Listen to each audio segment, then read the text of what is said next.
Very difficult to do a wrap-up sober because wrap-ups, while enjoyable to watch, while enjoyable to an extent to film, I also hate doing them. I haven't done just a general, easygoing, no point to it wrap-up. So that's what this video is. Some of these books I read in 2020, some of these books I read in 2021 and I haven't talked about. It's a real amuse-bouche. I don't think that is what amuse-bouche means.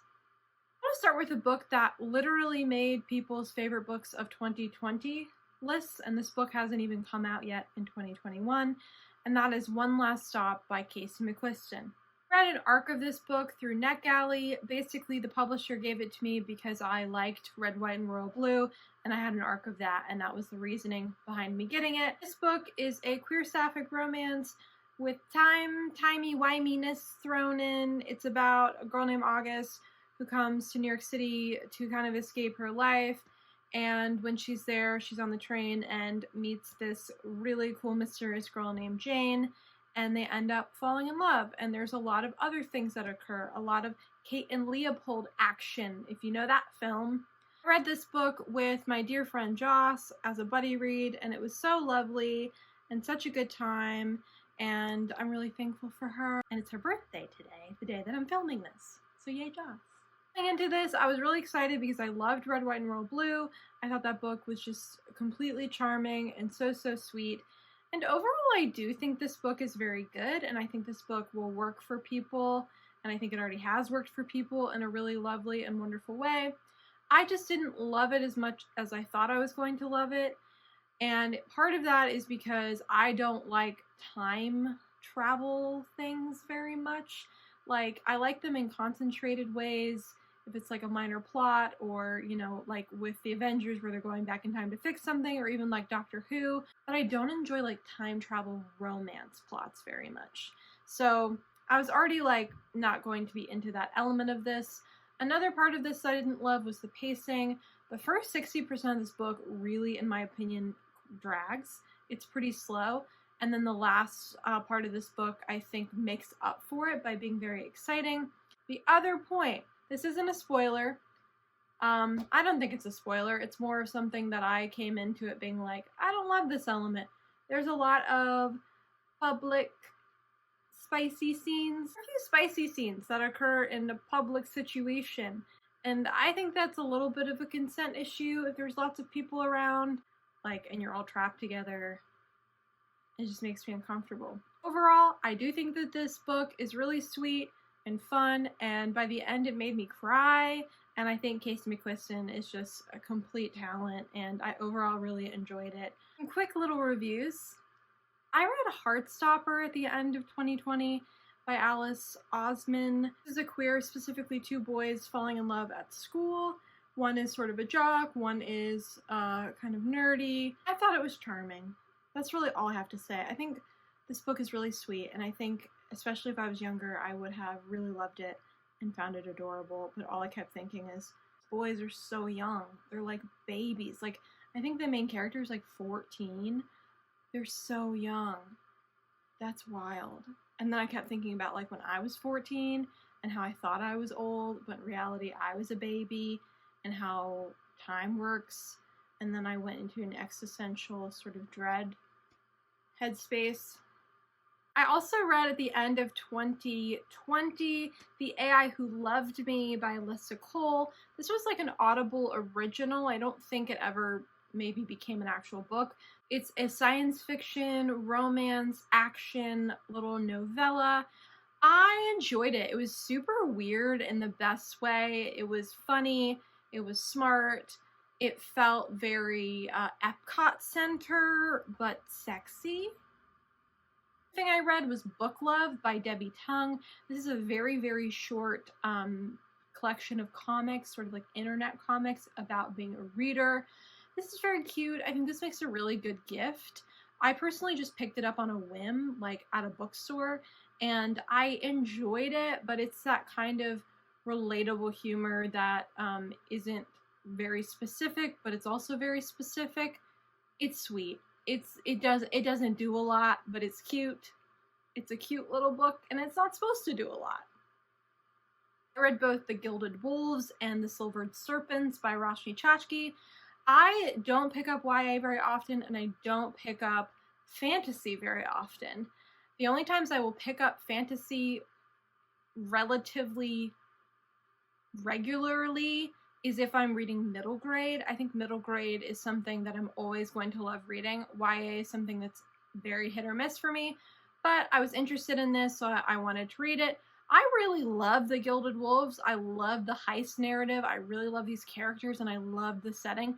Anything with like a beautiful hotel, I'm just into it. So I really, really enjoyed that aspect of it, and I enjoyed the cast of characters and the found family aspect of it. I just really enjoy them. They're kind of like, they're chunky because they're fantasy in a way that I feel like is really accessible and charming and done really well. Honestly, this book series reminds me of the TV show and the movie series The Librarians, if anyone remembers that. Because they're finding these like artifacts and a lot of stuff is happening and there's humor and darkness, and I enjoyed it, and I am looking forward to the next book. I will say, terrible audiobooks. Not because of the woman who is the audiobook narrator, but the male audiobook narrator sounds like he's reading like a newscast, and I hate it. I also read in 2020, unsurprisingly, at the end of the year, Hollowpox by Jessica Townsend. I love the Trials of Morgan Crow. I love the Nevermoor series. I love the series so much. It lives in my heart in like a special little pocket where like Percy Jackson lives. It's just so charming. It's so sweet. It's a book series that gets better and better with each book. It gets more complex with each book. It's talking about serious issues in a way that is deferential to those serious issues, but also there's so much humor and whimsy and joy with this magic system, with this governance of this world is really interesting and fun, but also very complicated. I love the main characters. I love the friendship in this book and this found family at the hotel. And I love that the third book features a queer romance.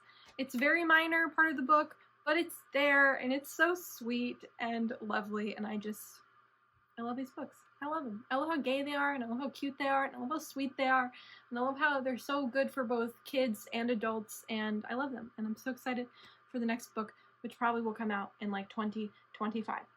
I also, in 2020, read the second book in the Nora Roberts series, Sign of the Seven. This book is called The Hollow. I love Nora Roberts. I'm a Nora Roberts stan. I don't stan many people, but I stan Nora Roberts. So there you go. For her author photos alone. This series is so spooky and so fun. It's about these strapping young boys who, when they're 10 years old, open a hell mouth. Every 7 years, a demon comes to destroy their town and turn everybody against each other and make them do horrible things. And these three boys are kind of superheroes, and they have to fight the evil ancient magic destroying their town. But this time, they are almost 30, or they are 30, and three strapping young ladies show up, and they're all connected to this mystery. They're all connected to this magic due to their lineage that goes back to the Puritans, and they fall in love, and they fight evil. It's my favorite kind of Nora Roberts thing. I love this book in particular because the hero of the book and the heroine of the book have such agency and such respect for each other, and they treat each other like equals, which I really, really enjoy. I like the chemistry of this book. I really love the friendship between the women and the friendship between the men and the friendship with each other. I just really enjoy it. I think it's just a good time. I read An Offer from a Gentleman, Bridgerton number 3 by Julia Quinn. I read it with my friend Emily. We are very slowly making our way through these books. I have a very interesting relationship with Julia Quinn. I grew up reading Julia Quinn from like 16, 15 years old, and I found Julia Quinn, or got into Julia Quinn, because of my sister, in particular because of the book Just Like Heaven, which is a part of the Smith-Smythe series, which is a different series from the Bridgerton series. Most of the books by Julia Quinn that I've read are in the Smith-Smythe series, which are really cute and arguably better than the Bridgerton books because they're newer and more modern and their ideas. Anyway, I'd read the first 2 books a couple times, just like back in the day and fairly recently because of the TV show coming out. So the third one, I really didn't know a lot going in. I hadn't read it before, and I really enjoyed it. It's a modern take on Cinderella. It's really sweet. I think the pacing is so good. I love the main character. I really enjoy Benedict. He is kind of an asshole because all of these men in all of these books are kind of assholes, but he kind of redeems himself in the end. I love seeing the characters fight for what they want, especially the women characters. I just think it's an interesting take and a breath of fresh air compared to the first 2 books in the series.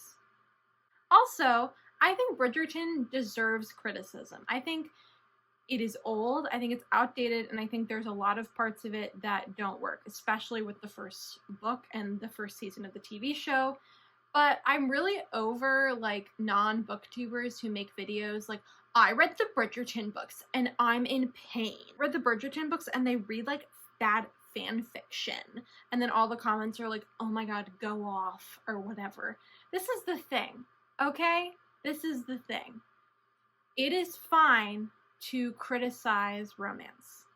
What it's not okay to do is to do these blanket statements that all romance is bad, or even to say that, like, romance reads like fan fiction when you aren't a fan of romance, because romance, for the most part, follows tropes, and it always has a happily ever after, and it isn't dark and stormy, because that's not what romance is. It's not dark and stormy. It works out in the end. It's happy, and that's what people want.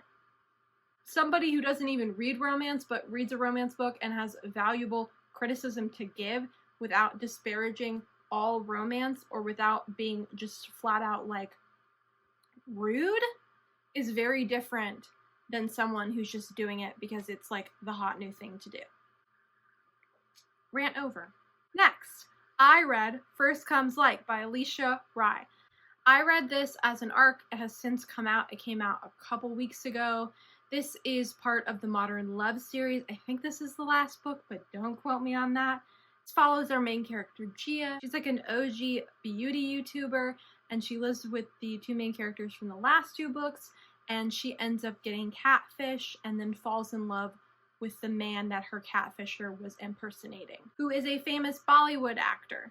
I thought this book was sweet, but I don't think it's as good as the first 2 books in the series. I love the second book in particular. I think that book is so charming. The thing is, this is sweet in the way that all of Alicia Rye's books are sweet. It has a lot of heart. I think that you have characters who are really healthy and who work through their issues. I really like the fact that boundaries are a big part of her books. But what I didn't like about this book compared to the other 2 in the series is I didn't feel the chemistry as much with these 2 characters.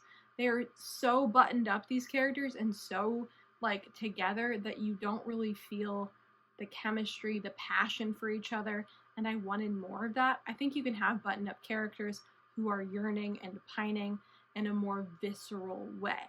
It also moves very quickly, which I don't even mind that it moves really quickly because I think it makes sense for the story, but I wanted there to be more of that longing, that yearning, that chemistry, and we didn't really get that in this book. I read Solutions and Other Problems by Ali Brosh. It's a graphic memoir where you have a lot of text and then you'll have, like, a comic. Ali Brosh is very famous. She got popular in, like, 2007, I want to say, 2008 online, and her first book came out years ago. It's called Hyperbole and a Half, which I've also read, and this is her latest book. So this was, like, long awaited for a lot of people. I thought it was very brave, and I mean that not in, like, a condescending way. What Ali Brosh is able to write about is so painful, and she does it in a way that I feel like is on her terms, which is what a memoir should be. It's writing about your life on your terms, and I really appreciated that. The only part of this book that I didn't like is that some of the humor is stuck in, like, that older millennial sort of, like, TikTok kids make fun of you world. There's a lot of, like, doggo humor, if that makes sense, things that I don't find very funny. The jokes don't really work, but the heart of it worked for me, and I really got a lot out of it, and I thought it was really sweet and genuine and sad. I read In the Dream House by Carmen Maria Machado. This is like almost a memoir in verse. I don't know if that's really what it is, but there's a lot of poetry throughout this book. It is a harrowing account of the abuse that Carmen faced when she was in a relationship with a woman when she was young. It's so heart-wrenching and visceral. I really, really like this book. I would recommend the audiobook because Carmen reads it. I read The Jane Austen Society by Natalie Jenner. This is an old lady book. This is a book club book. This is a book that I wasn't going to pick up, but then I found out that Richard Armitage does the audiobook narration, and I wanted to pick it up. I don't have much to say about this, but I do. This is a historical fiction about the town that Jane Austen lived before she died. I don't know how accurate any of this is historically, but whatever. And it's about a bunch of people in this town post-World War II creating a society in order to preserve Jane Austen's legacy and her belongings. I found this book just darn so sad. It was very sad. It's a lot about death and people losing people, and because it's after World War II. It's just very depressing, but I also found it really charming and nice and very listenable, and it's a great audiobook because Richard Armitage does a great job. I liked the characters, I liked the pacing. It's just like a Sunday afternoon book that you might read with your mom. I enjoyed it. The last book on my list of things I need to talk about, People We Meet on Vacation by Emily Henry. This is maybe my favorite book of the year. I know it's February. I don't know if I'm going to top this book. I read this with a bunch of folks in a little bit of a book club, which was a lot of fun. And this book, okay, I should explain. I got an ARC of this book. I was very excited I got an ARC. I felt very privileged and very lucky. I loved Beach Read. I was very excited and nervous because I loved Beach Read so much, but somehow it was better than Beach Read. Somehow it is my favorite book of the year, and I don't think it's going to leave that top spot. People We Meet on Vacation is about two people who have been best friends from college, who are polar opposites, who every few years, every year-ish, go on a vacation together. The main lady in the book, she is a travel writer and doesn't really have roots, and then the main guy in the book, he is a teacher and his roots are very intense and very grounded, and they basically just have this When Harry Met Sally very long drawn out thing with each other. It's got everything that I could possibly love. A fun heroine, a reserved but fun hero, travel, short chapters, which I love, pining, friends to lovers. I love it. I'm not a fan of hate to love, enemies to lovers. I think The Hating Game is the only book I have read that is modern, that does it really, really well. Even Beach Read, but Beach Read is almost not even hate to love. It's more like hate to love plus friends to lovers plus some other stuff. But my favorite trope is friends to lovers. I think it's so good. I think it's so sweet. I love it. I also love second chance romance, and friends to lovers and second chance romance tend to be interwoven, so it's just dreamy. This book is so disarmingly good. It's like, will eat your soul up. That's how good it is.